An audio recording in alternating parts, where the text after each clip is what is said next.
Assalamualaikum warahmatullahi wabarakatuh. Saya Dimas Bagus Praditya, NIM 19017.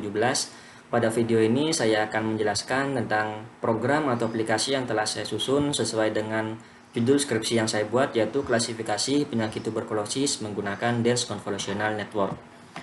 Untuk bagian programnya, yang pertama yaitu melakukan import semua library yang dibutuhkan pada program.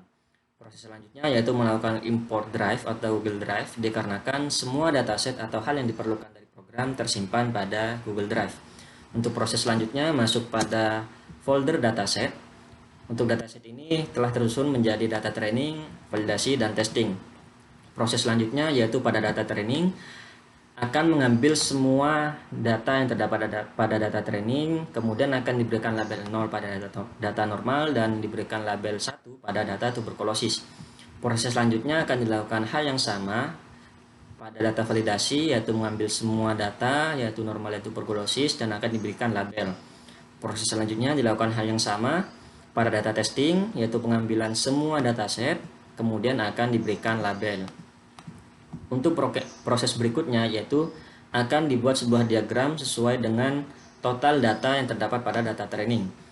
Proses selanjutnya yaitu akan dibuat diagram sesuai dengan total data yang terdapat pada data validasi. Proses selanjutnya akan dibuat diagram sesuai dengan total data yang terdapat pada data testing. Untuk proses selanjutnya yaitu akan dilakukan pre-processing pada data training, di mana pada data training ini akan mengambil semua data, kemudian akan dilakukan pre-processing menjadi 224 kali 224 pixel. Proses selanjutnya dilakukan hal yang sama pada data validasi, yaitu akan dilakukan pre-processing menjadi 224 kali 224 pixel. Kemudian akan dilakukan hal yang sama pada data testing, yaitu dilakukan resize menjadi 224 kali 224 pixel. Proses selanjutnya akan dilakukan one hot encoder pada label data training, validasi, dan data testing. Untuk proses selanjutnya yaitu akan dibuat sebuah arsitektur CNN.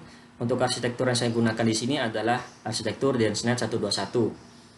Kemudian setelah dibuatnya model tersebut akan disimpan pada Google Drive yang nantinya akan dipanggil untuk proses recognition atau klasifikasi.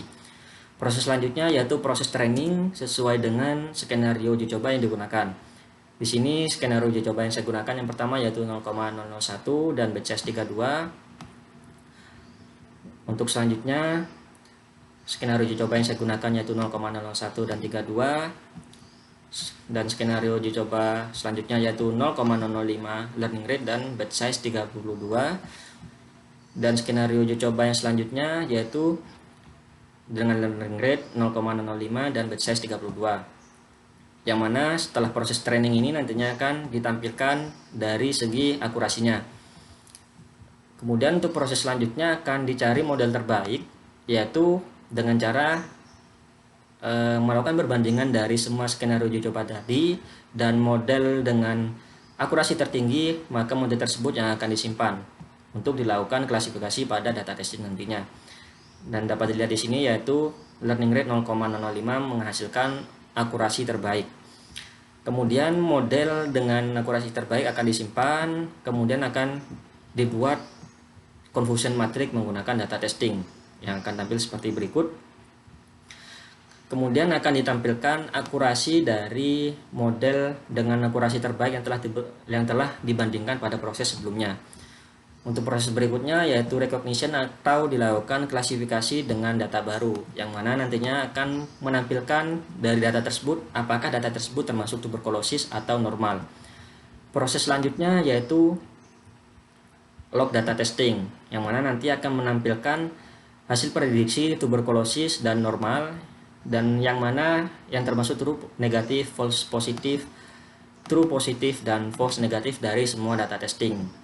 Yang mana data tersebut atau hasil dari log data testing ini akan tersimpan pada file berbentuk CSV seperti berikut.